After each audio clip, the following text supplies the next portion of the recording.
Ini masih lanjutan yang kemarin. Kemarin ini ada di bab 3. Ada bab 3 ya? Ya. Kemarin kita bahas tentang waktu-waktu bersenggama. Sekarang kita sudah masuk ke dalam aturan-aturan bersenggama. Nah, gitu ya. Jadi setelah waktunya kita tahu, nah sekarang hari ini malam apa nih? Malam Sabtu ya. Semalam malam Jumat Bang Cep bikin tutorial gitu. Kan udah diajarin kemarin waktu-waktunya. Malam Jumat kan gitu. Bisa menghasilkan apa Bang Cep? Kalau ditakdirkan jadi anak malam ini evaluasi.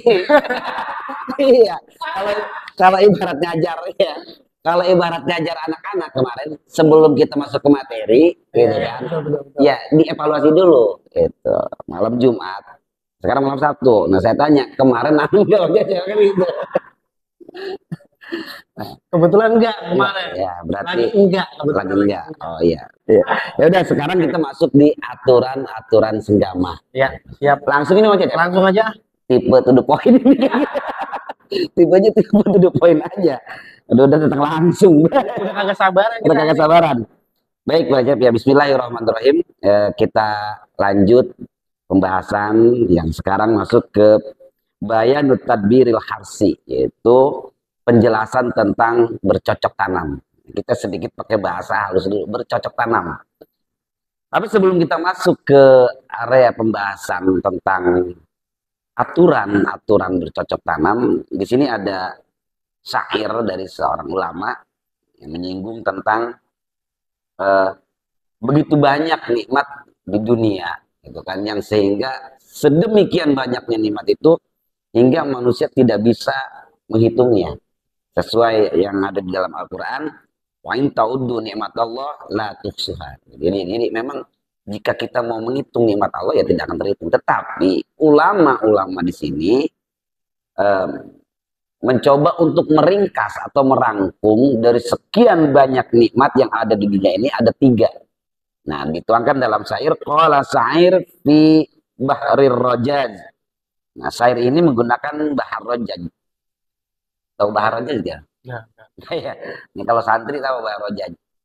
Bahar rajaz itu bisa pakai ininya wajannya wajan mustafilun. Misalkan contoh begini ya. Berarti mustafilun, mustafilun, mustafilun. Nah, atau misalkan mustafilun, mustafilun, mustafilun, mustafilun, mustafilun, mustafilun. Itu biasa tradisi santri begitu. Nah ini ada saatnya kita sambungkan ke bahar rajaz itu. Wa naimud dunya salasun tabar lamsun wa takbilun wa idkhalu dzakar. Nah, jadi nikmat dunia itu ada 3 jikalau diringkas. Yang pertama lamsun, yang kedua takbil, dan yang ketiga idkhalu dzakar. Jadi yang pertama menyentuh perempuan, yang kedua mencium perempuan, dan yang ketiga adalah memasukkan zakat. Itu adalah ringkasan dari sekian banyak nikmat yang ada. Loh kok bisa begitu? Misalkan. Sekarang begini aja kita lihat. Orang dari kerja dari pagi sampai sore, banting tulang, peras keringat, kira-kira ngebelain apa? Apa yang dibela? Ya itu yang dibela, kan gitu. Yang dibela adalah hilang seluruh capeknya, hilang seluruh permasalahannya, hilang seluruh keluh kesahnya ketika sudah mampu menyentuh tangan seorang perempuan. Coba kita kalau udah nyentuh tangan perempuan, hilang masalah kita. Apalagi bergeser bisa mencium perempuan, hilang. Bergeser lagi bisa memasukkan zakar kita kepada vagina perempuan. Itu tambah nikmat lagi. Makanya kalau Bang Cecep misalkan lagi banyak masalah, terus hubungan senggama, kira-kira enak enggak? Wah, buyar itu. Buyar. Jadi masalah kita hilang langsung. Ketika kita masuk ke dunia itu, masalah kita hilang. Makanya kalau kita habis melakukan senggama itu bawahnya plong gitu, Cep. Plong kayak habis bayar utang. Kayak habis bayar utang plong gitu. Lega. Nah itu. Ya itu. Jadi orang semua makanya kan ada yang korupsi, ada yang kerja habis-habis. Saya ada satu cerita nih, Cep. Ada satu cerita teman itu kerja di proyek kota. Kan dia pulang dia pulang sebulan sekali. Nah, tiba waktunya gajian dia pulang. Udah ngontak bininya. Mau lo siap ini bapak lu mau pulang gitu kan. Oh iya, emang udah gajian apa lo? Udah, tenang katanya, siap-siap, udah kondusif kan kedua nih. Oh siap, katanya udah kondusif. Nah, dia udah dari proyek dia mau pulang ke rumah, udah kebayang baik itu. Pikirannya udah kesana. Pikirannya udah si brewok dia tadi Ya. gitu kan. Nah, udah tiba-tiba sampai rumah, pokoknya malu udah nggak usah apa, siap-siap dandan biar cakep, dandan biar botol, pakai daster. Pokoknya sampai sono kita langsung melakukan pendaratan biar mulus landingnya gitu kan. Nah udah nyampe rumah tiba-tiba apa? Tiba-tiba bener istrinya udah telentang baik. Pas istrinya telentang langsung dia gabur di situ. Pas jaga rabu bininya nanya. Pas udah selesai hubungan senggama, bapak lu kenapa ya?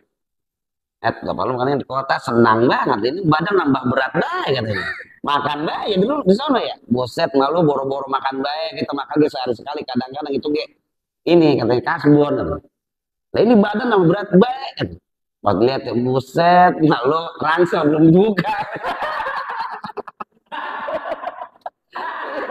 Saking ngongsong dia, itu rangsel yang muatan baju kotor semua. Saking udah pengen banget. Saking semangatnya udah hilang rasa capeknya, hilang rasa lelahnya. Iya. Nah itu yang disebut kenikmatan dunia. Hilang semua permasalahan kita. Longsong kalau udah ketemu ini. Semangat sih semangat. Rangsel masih Rangsel di badan. Agak kerasa. Nah, iya dikira dirinya senang amat di badan nambah berat baik. Ya udah, nah itu salah satu profil ya bahwa apapun yang diupayakan kaum lelaki seberat apapun kehidupannya, maka ketika dia sudah menyentuh tangan perempuan, sudah menyentuh bibir perempuan, sudah memasukkan jakarnya kepada baginda perempuan, maka semua urusan kelar seolah-olah tujuan kenikmatan sudah terkumpul semua di situ. Itu Bang Cecep ya, makanya disebutkan oleh para ulama benar kalau kenikmatan dunia itu terangkum dalam tiga. Makanya di sini tadi sudah dijelaskan melalui syair. Lanjutin Bang Cecep. Lanjut. Ya. Qala Imamul Alim Al-Alamah Jalaluddin Abdurrahman As-Suyuti fir Rahmat. Nah, di sini ada statement dari seorang ulama besar. Yang mana ulama besar ini yang bernama Syekh Jalaluddin Abdurrahman. Dikutip dari kitab Ar-Rahman. Nah, beliau mengatakan Iklam annal jima'a la yasluhu illa inda hayajani syahwati ma istidadil mani. Jadi ketahuilah oleh kita, ketahui olehmu bahwa sesungguhnya jima itu la yasluhu, tidak akan bagus, tidak akan baik, tidak akan bisa dikerjakan illa inda hayajani syahwat, kecuali ketika kita itu sudah memuncaknya syahwat kita. Gitu. Jadi kalau mau hubungan senggama dengan istri kita, maka upayakan kita itu betul-betul sedang menginginkannya. Syahwat kita itu betul-betul sedang memuncak. Nah, sudah memuncak baru hubungan senggama. Makanya jangan sekali-kali ketika istri kita, kan ada nih, kebanyakan ada di kaum istri. Gitu kan, ketika suami mau ada bahasa istri, lagi pada capek, kan? Lagi pada pusing. Tapi bahasan begitu. Biarin dah, mau kewajiban mah gue ngugurin kewajiban aja. Tebang-tebang namprak doang tuh kan gitu ya. Itu tebang namprak doang. Dia gak mau mah gitu. Nah, namprak itu apa Ustaz? Nanti ada iya, terlentang. Iya, terlentang. Geletak gitu ya. Geletak. Naon atuh cuma namprak doang atau kagak susah ini gebe mau mah. Nah, ini kebanyakan kasus dari rumah tangga, istri kebanyakan begitu. Dia capek, dia pusing, ngurus anak, ngurus rumah tangga, tiba-tiba nggak tahu menau istri apa suaminya pengen. Tapi berangkat dari kewajiban seorang istri, gitu kan, akhirnya mau nggak mau harus melayani suami. Nah, disitulah dengan keterpaksaan inilah yang tidak diperbolehkan oleh agama. Gitu. Jadi jangan ada istilah gek baik mau mah, gitu kan. Jangan. Tapi pahala itu Ustaz untuk si istri. Pahala sih pahala. Tetap pahala menggugurkan kewajibannya, gitu kan, kewajiban. Karena apa? Tugas seorang istri itu adalah ida amarta ata'atka, ketika diperintah oleh suami, ketika suami menginginkan apapun itu, selama memang tidak berlawanan dengan syarat, maka kewajiban istri harus menuruti. Makanya mau nggak mau, suka nggak suka ya. Ketika suami pengen silahkan, tetapi disinilah perlu adanya kemampuan, keahlian seorang suami untuk pandai merayu istri agar jangan sampai terjadi kasus seperti tadi, gitu kan. Istri lagi awan karena berat kewajiban udah gue baik. Jadi kita hanya enak sendiri, istri nggak enak. Sementara hubungan suami istri itu dalam masalah senggam ini harus dua-duanya bisa menikmati, itu yang pertama. Jadi harus sama-sama mau. Di samping harus sama-sama mau, ya yaitu yang kedua hayajani syahwat. Jadi ketika mau melakukan senggama di situ sudah betul-betul memuncak, gitu ya. Jangan sampai baru setengah main datang buru-buru baik, jangan. Gitu. Jadi kita kayak ngejar target, gitu kan. Mentang-mentang mau ada siskamling, kita apa? Wah, siskamling pengen keboro, ngobrol pengen keboro, main di HP pengen keboro, akhirnya apa? Main dulu, belum memuncak syahwat juga udah mulai. Nah itu jangan. Gitu. Ma'a istidadil maniyi, dan juga di situ harus siapnya sperma. Siapnya sperma di sini berarti ada sperma yang harus dibuang. Gitu kan? Sperma ini kan begini. Hubungan seks itu betul-betul dengan sperma yang siap untuk dibuang secara utuh. Gitu ya. Jadi jangan sperma lagi kendor, badan lagi kurang fit, sperma juga kurang bagus, gitu kan. Makanya spermanya juga harus betul-betul bagus, harus siap. Dan sperma itu konon katanya dihasilkan dari 9 kali kita makan menghasilkan sperma. Ya itu katanya kan gitu. Makanya spermanya harus banyak. Nah, selanjutnya wayan bagi ayyukhrijahu fil hal. Maka penting hendaknya mengeluarkan sperma itu fil hal, sekaligus. Nah, maksud mengeluarkan sperma sekaligus itu gimana kira-kira? Nah, Cep. Jadi emang ada kalau orang mengeluarkan sperma ditahan-tahan gitu? Ada buat besok. Buat besok kali tahan. Iya kayak begitu ya.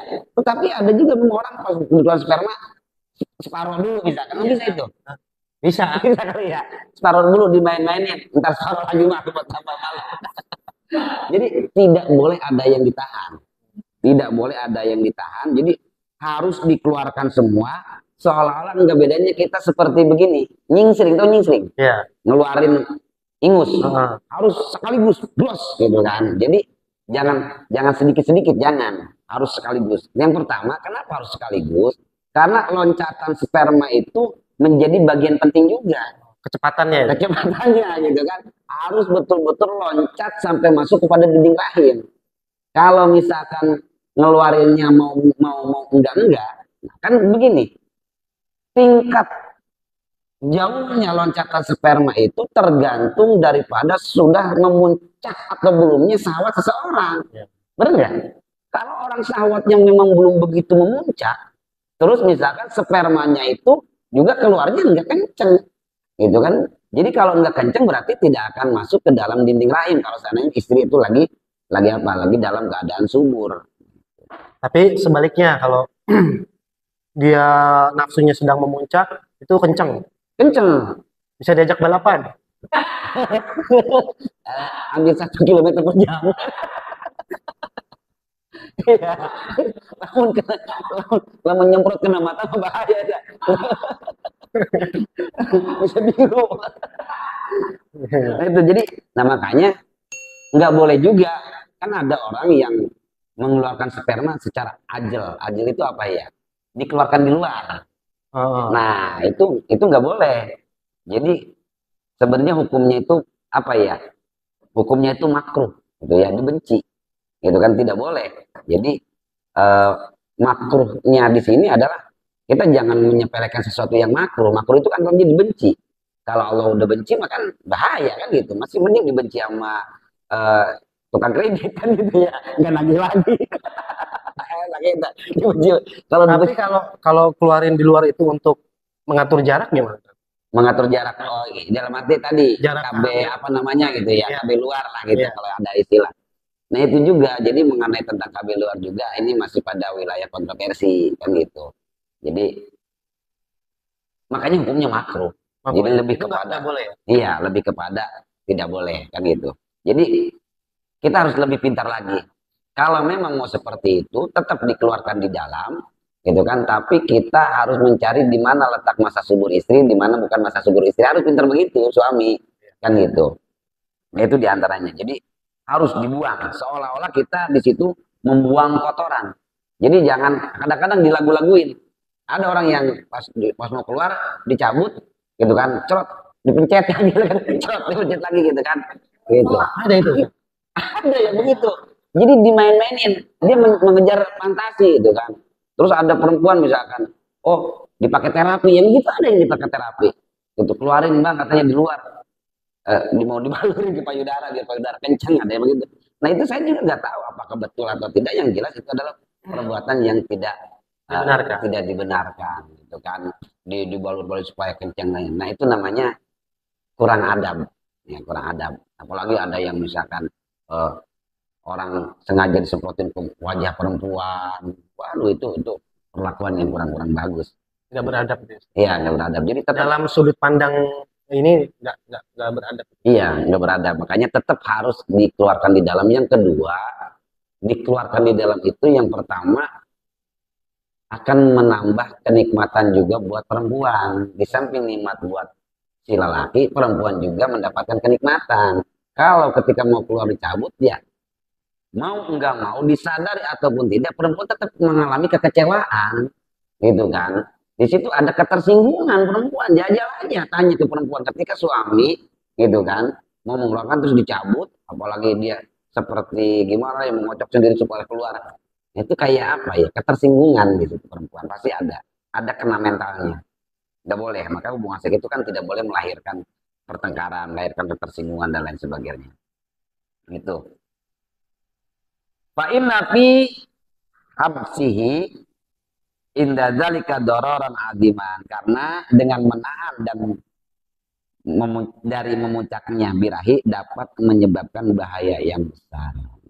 Jadi ketika birahi kita sudah tinggi, ketika birahi kita sudah naik, gitu kan, terus ditahan-tahan, nggak dikeluarkan, itu juga bahaya. Makanya kalau kita misalkan dilarang gitu kan, dilarang melakukan misalkan hayalan-hayalan yang bersifat mendatangkan gairah, kayak menonton film-film dewasa yang demikian. Akhirnya apa? Akhirnya kita terangsang kan. Setelah terangsang, itu sebenarnya mau nggak mau harus dikeluarkan, macam. Mau nggak mau harus dikeluarkan, gitu. Karena apa? Kalau tidak dikeluarkan, ya sekarang gini aja, coba aja jajal aja, pasti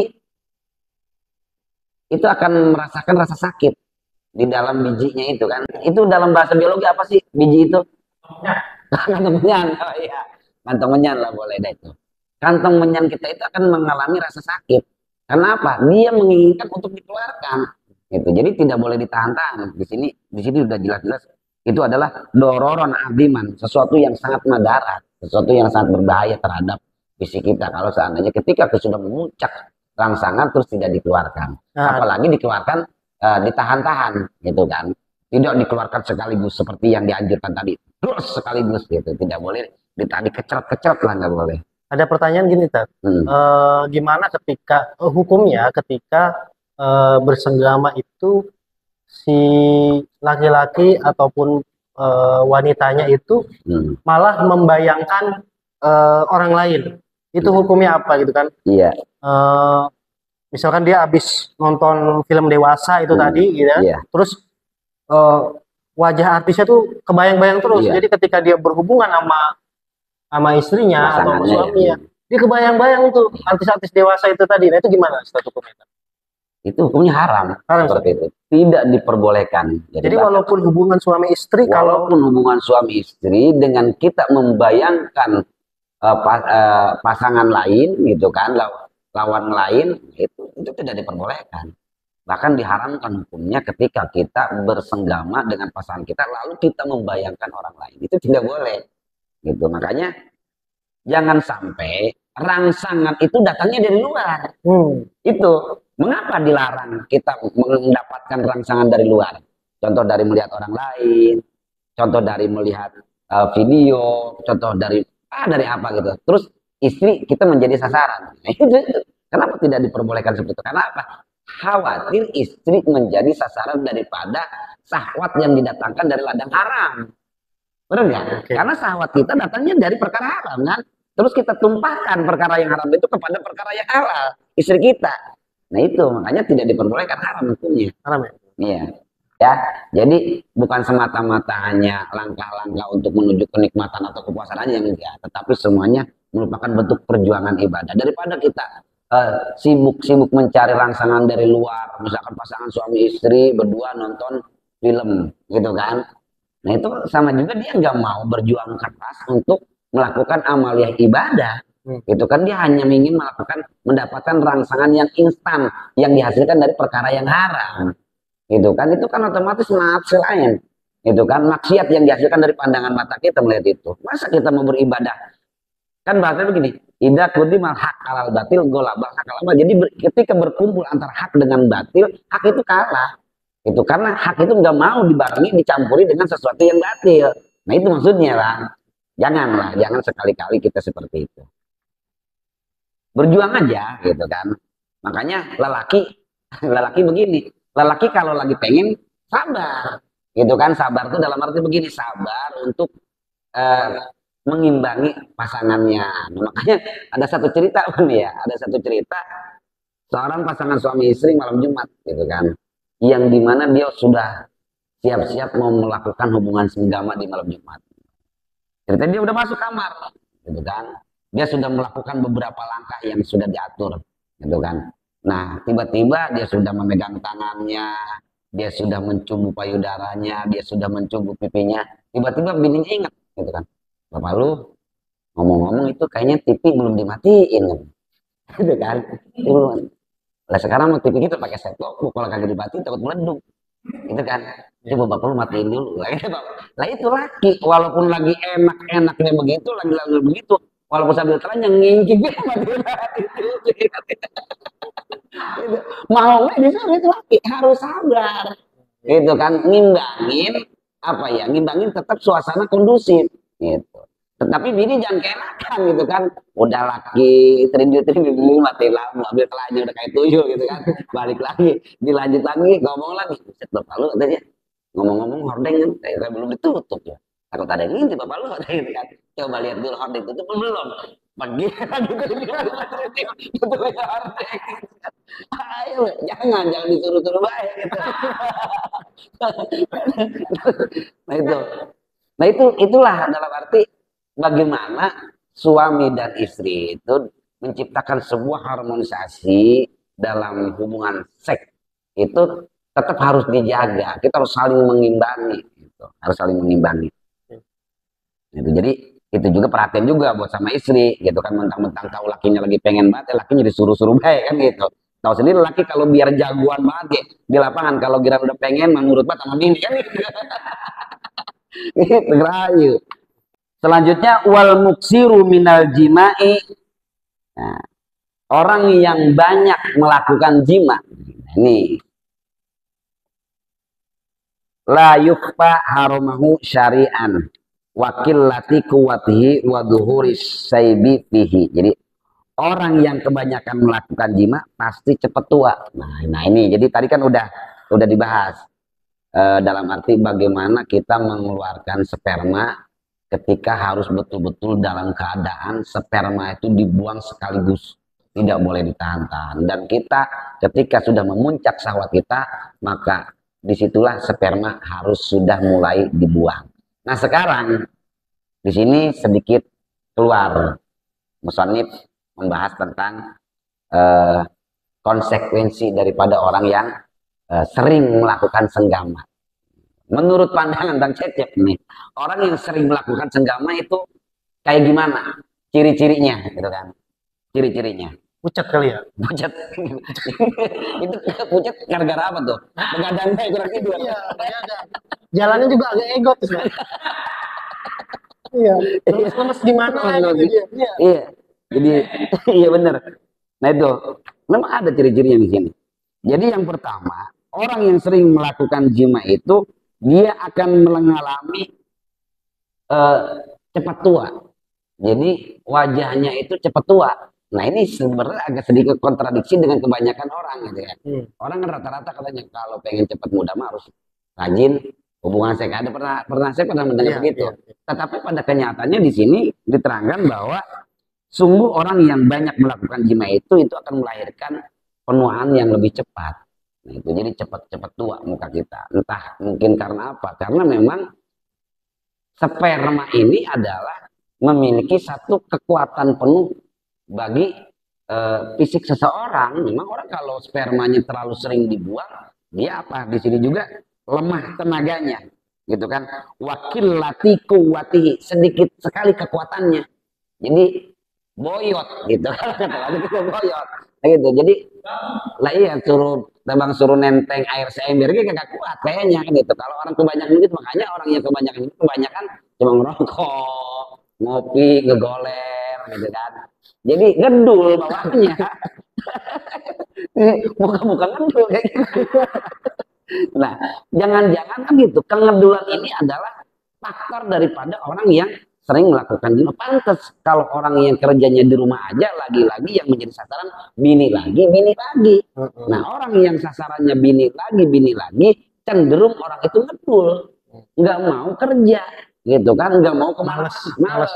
Nah, entah bawa aja awang, gitu kan, disuruh manggul ini kagak kuat, disuruh naik pohon kagak berani, udah cemen lah gitu. Jadi nggak ada kekuatan. Makanya jangan terlalu banyak apa. Makanya di sini pernah nggak Bang Cecep mendengar bahwa orang-orang yang cabang olahraga dari binaraga, nah itu tanya aja, dia itu mengeluarkan spermanya diatur pasti. Bahkan kayak petinju Mike Tyson aja dulu, gitu kan. Mike Tyson itu dalam arti kalau nggak salah dia itu mengeluarkan spermanya itu secepat-cepatnya itu 3 bulan sekali, gitu kan. Jadi semakin jarang mengeluarkan sperma, maka tubuh seseorang itu akan semakin kuat. Nih Ustadz bisa tahu kenal sama Mike Tyson atau gimana? Biasa cari-cari informasi. Itu mah informasi yang tidak bisa dipertanggungjawabkan. Itu kabar burung aja itu. Dan memang katanya betul memang seperti apa yang disampaikan si wakil kuati. Jadi ketika orang yang jarang mengeluarkan sperma itu memang emosinya juga tinggi. Benar nggak? Makanya orang yang udah lama jarang melakukan hubungan seks pasti sensitif bang. Pasti ada gede, nggak boleh kesinggungan gitu kan. Nggak boleh kesinggungan. Gitu main serudung baik kan gitu. Main hajar baik. Karena apa? Jadi untuk menstabilisasi emosi itu diantaranya adalah mengeluarkan sperma. Tetapi bagi orang-orang yang olahragawan itu barangkali diatur mengeluarkan sperma itu tetap melalui terapi juga. Dalam arti tidak dibuat liar, nggak keluar. Kalau orang yang kayak kita ngapain diatur keluar sperma? Kan gitu. Karena apa bahasanya? Nggak ada pendidikan khusus buat apa. Ya kalau para kayak olahraga petarung, petinju ya biar emosinya ada. Kan gitu, biar sperma jangan banyak dikeluarin. Emang pasti orangnya pasti loyo lah kalau kebanyakan. Siapa Ustaz? Teman? Apa siapa? Saya kali ya.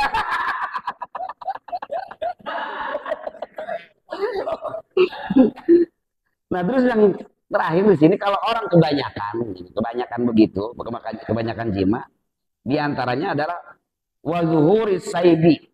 Jadi tumbuh banyak uban. Nah ini langsung gerabar. Ini kalau kagak ditutupin masih uban. Tapi yang jelas saya banyak uban dulu lihat. Uban saya banyak banget. udah kalau begini kagak bisa ngelak lagi. Tumbuh banyak uban itu maksudnya di usia muda gitu atau gimana? Nah berarti ini adalah kan akibat. Ini merupakan akibat daripada sebab tadi. Kan tumbuh uban itu idealnya di umur berapa sih? Idealnya. Nah 40 paling ya. Nah idealnya di umur 40. Nah ini ketika umur kita 20, misalkan banyak melakukan hubungan seks, maka akan tumbuh uban lebih cepat. Nah itu maksudnya. Jadi tumbuh uban lebih cepat itu diakibatkan seringnya kita melakukan hubungan seks diantaranya itu. Nah, jadi kalau udah bahas tumbuh uban, nah saya udah nggak bisa ngelak karena uban saya udah banyak. Tapi kalau saya sih memang udah 40 lebih. Gitu kan. Tapi tumbuh dari umur 18. Iya. itu itu si hormonnya over itu hormon. Aduh, ampun.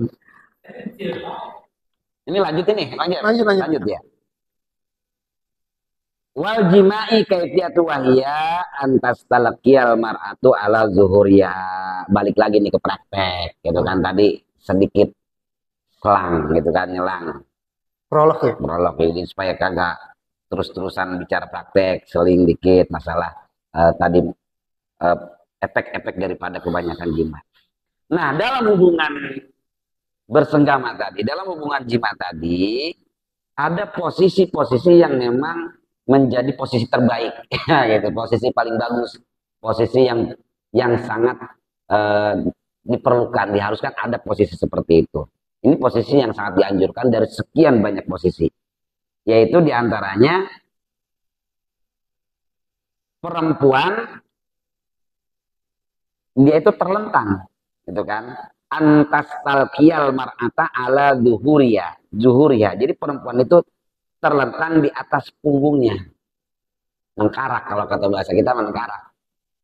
Nah, cuma posisi mengkarak di sini, posisi terlentang begini, bukan berarti posisi terlentang lurus saja, tetap harus ada media tambahan. Jadi Aksesoris tambahan, biar tambah nikmat lagi gitu kan.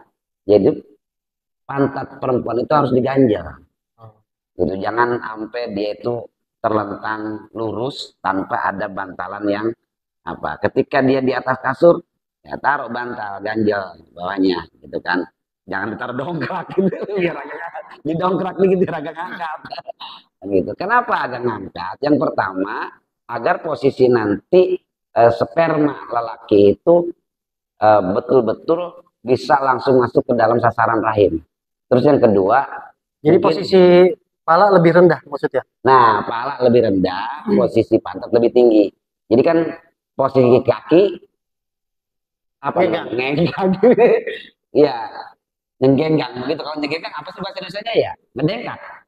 Ngedengkak. Nah, posisi kaki ngedengkak, posisi pantat agak naik ke atas. Nah, itu posisi yang bagus. Itu kan di samping kemarin banyak kita menangkan posisi ini, posisi itu, posisi ini, posisi itu. Tetapi posisi yang paling bagus adalah posisi perempuan dalam keadaan terlentang. Wa ya'luhar rajulu mula'abatun khafifatan minad dhammi wa takbili wa nahwi dzalik. Jadi posisi perempuan terlentang dan suami berada di atasnya. Nah, kira-kira itu kalau bicara jurus apa tuh? Kalau kata ini jurus misionaris gitu, nyergap itu langsung sergap kalau kita. Nah, itu jurus misionaris namanya kalau kata orang-orang gitu kan. Jadi posisi laki di atas. Setelah posisi lelaki di atas, perempuan di bawah, maka di situ yang pertama mula abatun khafifatan. Jadi harus melakukan candaan, gitu kan? Melakukan candaan dulu, rayuan dulu, gitu kan? Di samping kemarin ada beberapa langkah, pegang tangannya, cium payudaranya, cium pipinya, dan tetapi ada anjuran di sini adalah mula abah khafifatan. Jadi canda-canda ringan. Setelah kita bermula abah, bercanda-canda ringan, maka langsung di situ minad dhammi. Jadi suami itu langsung memeluknya, peluk erat-erat, gitu kan, dengan rasa kasih sayang, itu melahirkan kasih. Perempuan kalau sudah dibercandai, dimanja-manjain, terus dipeluk, maka disitulah perempuan sudah merasa aman dan nyaman, gitu kan, ketika lelaki sudah memeluk dirinya. Nah, setelah memeluk baru watakbil, maka kita cumbu di situ, cumbu semuanya kita cium, itu wanah widalika, dan semua yang ada di situ kita lakukan rangsangan-rangsangan, itu kan rangsangan-rangsangan sambil kita peluk istrinya. Hatta ida hadarat sahwatuha, sehingga sampai hadirlah sahwatnya perempuan sampai perempuan itu biar sampai hadir sahwatnya, sampai muncak. Karena apa? Perempuan kalau tidak dipancing sahwatnya lama tidak bisa keluar sendiri, jadi harus dipancing dulu, gitu kan. Perempuan sahwatnya sudah memuncak pun, gitu kan, dia akan mengalami lamanya ejakulasi. Apalagi dia belum memuncak, kita langsung to the point. Nah, itu bahaya. Nah, nanti ketika dua-duanya tidak mengalami ejakulasi, ini kan akan melahirkan problem nantinya. Maka gimana caranya hubungan seksual itu harus bisa melahirkan ejakulasi yang baru, gitu kan, melahirkan kenikmatan barang, sehingga disitulah hubungan rumah tangga akan melahirkan ketentraman, akan melahirkan kedamaian, gitu kan, dari faktor seksual. Jadi nggak egois gitu. Nggak egois, kebanyakan kan egois ada di lelaki, gitu kan. Yang gitu. penting keluar gua. Yang penting keluar, datang ini baik kan gitu, udah keluar udah datang pergi baik, gitu kan, udah kayak gimana gitu kan. Karena di sini lebih cenderung kita juga tetap harus menjaga perasaan-perasaan seorang suami dan seorang istri. Nah itu jadi harus hadir sawatnya, gitu kan. Ulija langsung setelah sawat hadir maka masukkanlah jakar kita ke dalam vagina, gitu. Tetapi setelah dimasukkan ke dalam vagina, wataharroka, jangan didiemin, gitu kan. Udah masuk udah diem, gitu kan. Bengong, gitu kan. Pas udah masuk dirasa-rasain, jangan, gitu kan. Jadi jangan melongo, gitu kan. Jadi kayak orang bengong. Nah, dan bahkan digerak apa di sini wataharroka, melakukan gerakan di sini tidak hanya melakukan gerakan keluar masuk, ya enggak, gitu kan. Karena kalau jadi sebelum dimasukkan juga itu si jakar itu harus digesek-gesekan dulu kepada klitorisnya perempuan, karena di situ akan melahirkan rangsangan. Biar perempuan sampai mengatakan udah cepetan masukin. Nah kalau udah perempuan cepetan masukin, nah itu berarti dia udah nggak tahan, maka perempuan akan mudah melakukan orgasme kalau sudah seperti itu. Jadi jangan dijemin, terus lakukan gerakan-gerakan yang bisa mengimbangi menimbulkan kenikmatan bagi perempuan ataupun lelaki, Bang Cecep. Nah ini ada pertanyaan Ustadz. Jadi kalau untuk di luar sana kan banyak saudara-saudara kita yang mungkin nikahnya udah lama tapi belum dikasih anak. Gitu, Ustadz ya. Nah di sini ada trik-triknya nggak? Trik-trik khusus supaya pasangan itu bisa punya anak, atau mungkin pengennya udah punya anak laki-laki, pengennya perempuan gitu kan. Nah ini triknya apa ya Ustaz? Di sini ada faida sobbal maniyah. Maka gimana ketika suami hendak mengeluarkan mani, ketika akan ejakulasi, fala yanzi'a, maka jangan buru-buru dicabut, gitu kan. Setelah suami mengeluarkan sperma, gitu kan, sudah orgasme, dia sudah ejakulasi, fala yanzi'a, maka jangan buru-buru dicabut, fal yasbiru sa'atan, maka dia harus sabar sesaat. Tenangin dulu. Ada sehari. Jangan lama-lama. Ini bukan masa tenang mau lebaran. Kirain jangan dicabut sehari 2 hari itu. Lah jangan, namanya kita mau naruh buah ini kayak zaman dulu kita. Waduh, mau mangga nih, masukin ke lubang kodok. Besok-besoknya baru kita lihat. Itu. Nah, sabar sejenak, jangan buru-buru dicabut. Udah sambil mendekat, ma'abdomi, gitu kan, sabar, jangan dicabut, ma'abdomi, seraya dia sambil mencumbu, sambil menciumi istrinya, gitu kan, al-jadid, gitu kan, dengan cumbuan yang manja, gitu kan, yang baik kepada istrinya. Nah setelah dia itu baru faida sakana, maka ketika dia sudah tentram, gitu kan, sudah tentram, udah rileks, udah santai, gitu kan, udah lemas, gitu kan, sudah disabar, dia tidak buru-buru mencabutnya, gitu kan, jismahu, badannya sudah slow, sudah santai, sukunan dengan sesantai-santai ajiman, naza, maka barulah cabut. Ala yaminihi. Nah di sini triknya, ketika mencabut itu ala yaminihi, dicabut sambil ditarik ke kanan. Ini berarti harus dipraktekkan nih, pakai tangan saya misalkan ini begini, ketika dia keluar posisi di atas maka harus begini. Tuh, dia langsung nih. Jadi dia pas nyabutnya langsung ala yaminihi, ditarik ke kanan, hina naza, sehingga dia tercabut, gitu kan. Nah, jadi terus setelah dicabut begini, maka si perempuan itu langsung dia yang mikir gitu taringnya.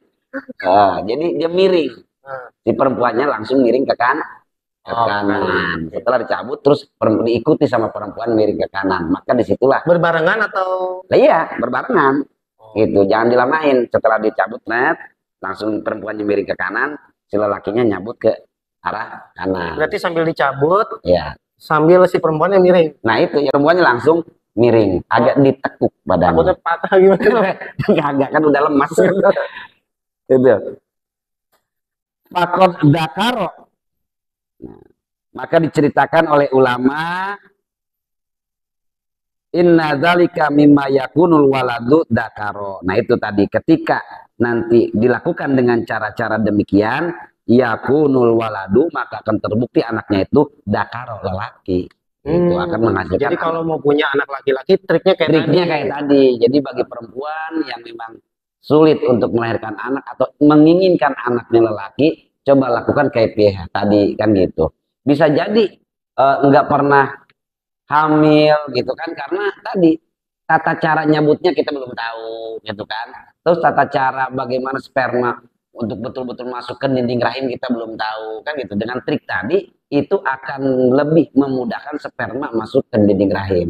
Kalau kita sudah mengikuti kefiat ini gitu kan, insya Allah masih belum juga melahirkan anak, berarti kan kita tinggal tawakal kepada Allah. Makanya tetap harus mengikuti langkah-langkah yang diajarkan para ulama dulu, barulah kita bertawakal gitu. Ikhtiar aja dulu. Jadi kita ulang ya, posisi tadi setelah sperma dikeluarkan, gitu ya, Ustaz ya. Setelah sperma dikeluarkan, kita tunggu sampai sekitar 3 hari. 3 hari ya? Oh, mesti jadi peyem Bandung. Ditunggu beberapa saat, gitu kan ya. Ini kalau yang mau punya anak ditunggu beberapa saat, terus begitu mau dicabut, itu juga nggak bisa asal-asalan. Nggak bisa asal-asalan, nggak bisa nyabut begini. Nyabutnya harus begini tuh. Nah, biar kejelepak gitu kan. Tapi nggak bakal kejelepak kan udah ini. Dimiringin ke kanan ya? Ke kanannya si laki-laki ya? Dinding raya. Jadi biar menyentuh dinding rahim. Gitu kan. Tuh, jadi dinding rahimnya tuh beginiin. Jadi sama jakarnya lelaki. Jadi nyabutnya nggak begini, tetapi begini. Miring nyabutnya, miring ke kanan. Gitu. Terus si istrinya juga langsung dia memposisikan diri ke kanan. Gitu. Itu kalau menginginkan anak lelaki, itu adalah salah satu bentuk ikhtiar. Wayam sihani farjahuma.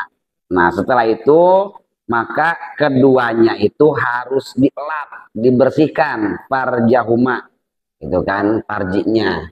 Perempuan, jakarnya si lelaki harus dilap dengan menggunakan kain yang halus gitu kan. Sekarang menggunakan tisu gitu kan, atau pakai tisu basah gitu. Kalau orang dulu kira-kira pakai apa? Jangan pakai lap, bekas ngelap piring, jangan kan gitu. Jangan yang kotor-kotor, pakai yang bersih gitu kan. Bihir kota ini gitu kan, di sini dengan alat. Dan di situ lapnya itu lirijali wahidatun walil mar'ati wahidah. Jadi untuk lelaki satu dan untuk perempuan juga satu. Jadi ketika kita mau mengelap vagina istri dan kita mau mengelap zakar kita, maka tidak boleh menggunakan satu lap. Gitu kan. Jadi harus lapnya masing-masing, gitu. Tidak boleh satu. Apa hikmahnya? Nah, ini tujuannya adalah yang pertama itu ketika kita melakukan ngelap dengan satu lap bergantian, maka akan melahirkan rumah tangga yang sering melakukan cekcok gitu kan, sering bertengkar, sering berantem rumah tangga, sering berantem itu bisa jadi gitu kan, karena menurut ulama di sini digambarkan tidak boleh demikian karena itu akan melahirkan pertengkaran di dalamnya, jadi nggak boleh gitu. Nah kebanyakan orang kan hampir jarang ya sampai sengaja nyisain nih lap buat lu satu, nih lap buat gua satu, jarang gitu kan. Kadang-kadang apa boleh dipakai lap, kadang-kadang kaos dalam dipakai lap kan gitu. Kaos dalam kita, kaos dalam laki dimutar pakai lap. Bareng, nah, jangan itu. Itu akan berdampak rumah tangga yang sering bertengkar. Nah, karena di sini tuh tadi terangkan wala yamsihane bihirqatin wahidatin fa inna zalika yurisul karoha. Apabila mengelap dengan satu lap fa inna zalika, maka yang demikian itu yurisul karoha, akan melahirkan kebencian-kebencian.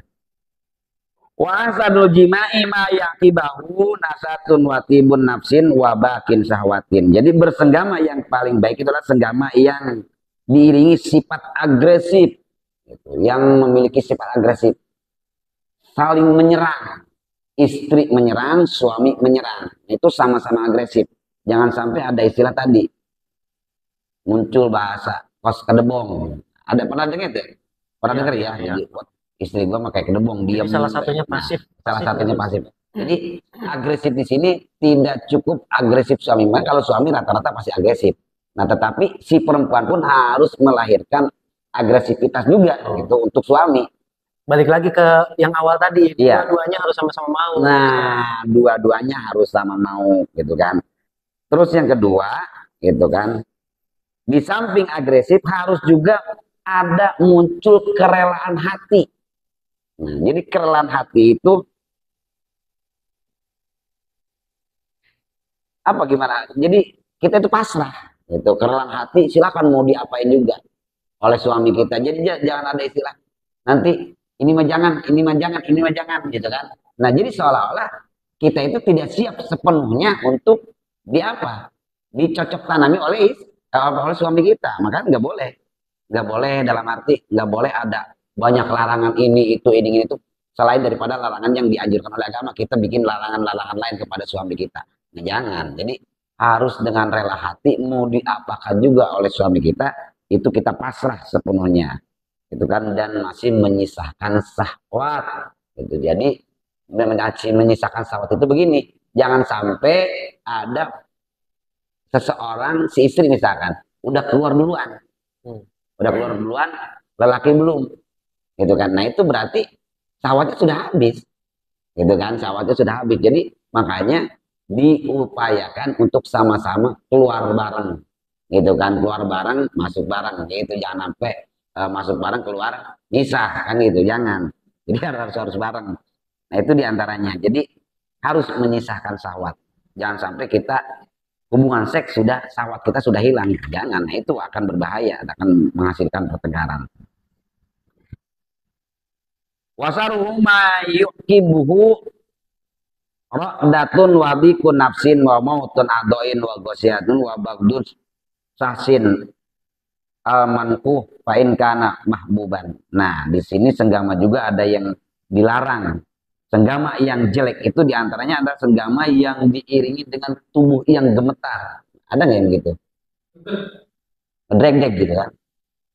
Apa ngedreg-deg karena belum makan. bisa jadi karena belum makan kelenti gitu ya? Gitu. Bisa jadi dia kebangatan pogot. Tahu kebangatan pogot? Itu kebangatan nafsu. Kebangatan nafsu akhirnya hilang keseimbangan gitu kan. Ada orang yang hilang keseimbangan, saking nafsunya mengendreng-deng, nggak kontrol. Nah itu senggama yang dianggap kurang bagus, gitu kan, gemetar. Terus yang kedua gelisah, nggak boleh kita bersenggama dengan dalam keadaan gelisah. Ini biasanya kalau senggama dalam keadaan gelisah, senggama yang di tempat yang tidak aman. Makanya carilah tempat yang aman agar senggama kita itu tidak menimbulkan kegelisahan. Itu takut misalkan anak takut bangun, takut digerebek kan gitu, takut ada yang ngintip. Nah itu nggak boleh banyak pikiran gitu kan. Apalagi misalkan punya anak yang masih kecil, nah, itu bisa melahirkan kegelisahan, takut anak bangun gitu jadi bingung gitu kan. Terus apalagi bapaknya udah pengen banget gitu kan, anak masih melek dipaksain main aja, jadi akhirnya tengok tengok. Nah itu kan gelisah. Nah itu nggak boleh juga. Jadi jangan sampai melakukan hubungan senggama dengan gelisah, karena yang demikian itu akan melahirkan tadi marahnya seorang baik istri marah ataupun baik suami yang akan menimbulkan marah. Nah, fahadzal qadri kafin fi tadbiril aslah minal jima. Jadi disinilah dianggap sudah cukup keterangan tata cara untuk melakukan senggama. Nah, barangkali kita sampai di sini dulu Bang Titiap. Nah itu kalau yang tadi kan trik untuk kita supaya bisa dapat anak laki-laki. Kalau anak perempuan gimana? Ada triknya atau gimana? Nanti ada di ini berikutnya. Oh, ada di materi berikutnya. Di materi berikutnya. Nanti biar kita bahas di materi berikutnya aja. Nah, paling tambahan kemarin ada yang nanya. Nah, gitu kan ada yang nanya kayak apa sih? Oh, malam weton. Bang Cep bisa jawab nggak itu? Enggak. Bagaimana hubungan senggama di malam weton malam medal berarti ya? Nah, malam medalan. Setelah saya cari-cari gitu kan, dan ini ternyata hanya sebagai salah satu bentuk pantangan bagi orang-orang yang betul-betul merawat hukum-hukum adat, gitu kan, Oh, hukum para leluhur yang sudah dikembangkan secara turun-temurun dari leluhur-leluhur kita yang apik-apik, gitu kan, karena sama leluhur kita juga punya aturan main untuk melahirkan anak-anaknya yang baik budi pekertinya, baik jasmaninya, baik rohaninya, dan mereka juga punya, gitu kan, dan juga banyak orang-orang yang sedang melakukan tirakat, gitu kan, mereka memiliki pantangan-pantangan tersendiri yang di luar daripada pantangan yang sudah kemarin disampaikan waktu-waktu melakukan senggama. Dan dari waktu-waktu yang dilakukan boleh dilakukan senggama, hukum adat juga memiliki waktu-waktu tersendiri untuk memiliki larangan-larangannya. Itu jadi salah satunya ketika weton itu tadi waktu ya, itu tadi, malam weton. ketika misalkan oh Bang Cecep lagi pengen lagi naikin ilmu apa nih, nggak boleh Bang Cecep. Oh, misalkan supaya tetap usahanya begini-gini, nggak nggak boleh, jangan, bukan nggak boleh, hindari gitu kan, hindari hubungan senggama dengan istri pada malam wedalannya misalkan. Nah itu kan asalkan itu tidak bersifat larangan, tetapi hanya bersifat anjuran Berarti kalau itu mah di luar pembahasan di dalam luar kitab pembah. ini Ustadz ya. Itu Iya, sih masing-masing kepercayaan penonton ya, betul. kepercayaan masing-masing. Yang Oke, terakhir ada yang nanya juga, terakhir ya ada yang nanya, Ustadz tolong katanya jelaskan hak dan kewajiban suami istri. Nah itu kita kalau dibahas kan panjang Mas Jeb. Yang jelas hak dan kewajiban suami itu sama-sama memiliki hak dan sama-sama memiliki kewajiban. Kewajiban seorang suami ya tadi wami marjaknahu yunfikun. Jadi rezeki apa yang dia terima dari Allah Subhanahu wa taala yunfikun, maka harus dinafkahkan. Kepada siapa nafkah yang menjadi wajib bagi seorang suami, yaitu kepada anak dan istri. Nafkah di situ berarti ada nafkah lahir dan ada nafkah batin. Nafkah lahir diantaranya adalah kewajiban untuk memberikan makan, sandang, ya, pangan, papan, itu menjadi kewajiban seorang suami. Harus kasih makan, harus kasih pakaian, harus kasih rumah, tempat perlindungan dengan standar kemampuan suami yang dimilikinya. Dia mampu membangun rumah mewah, bangun. Dia mampu membangun rumah sederhana, bangun. Dia mampu hanya membayar kontrakan saja buat perempuan, ya nggak jadi masalah. Yang penting dia sudah menempatkan istrinya di dalam satu rumah yang aman. Nah, jadi kata wajib membangunkan rumah, wajib memberikan pakaian, bukan sesuai dengan selera perempuan, tetapi memiliki standar kewajibannya harus kita perhatikan, kan begitu. Begitu juga perempuan. Karena itu begitu juga kewajiban batinnya, yaitu memberikan pendidikan kepada anak dan istri kita. Terus kewajiban perempuan apa ya? Kewajiban perempuan cuma satu, gitu kan? Ida amar taat, dia hanya cukup taat kepada suami, gitu kan? Makanya masak bukan kewajiban perempuan, nyuci bukan kewajiban perempuan, gitu kan? Tetapi apa? Tetapi kalau kata lelaki, Neng, gua masakin apa? Pengen makan, gak wajib masak kan gitu. jadi wajib. Neng, cuciin pakaian gue, ya cuciin kan gitu. Jadi walaupun itu bukan kewajiban, tetapi lelaki kalau sudah memerintahkan maka tidak amarta atau atka, wajib perempuan untuk mengikutinya atau menurutinya. Itu aja secara garis besarnya ya. Jadi ketika memang kemarin ada yang bertanya seperti itu. Oke deh, kita cukupkan saja episode kali ini. Tadi kita udah bahas trik kalau mau punya anak laki-laki. Nah, Hmm. gimana kalau mau punya anak perempuan? Kayaknya episode selanjutnya aja. Episode selanjutnya aja. Nah, mudah-mudahan mudah-mudahan episode kali ini bisa bermanfaat ya. Itu aja. Terima kasih. Notice Channel Official, Siar Sair Silaturahmi.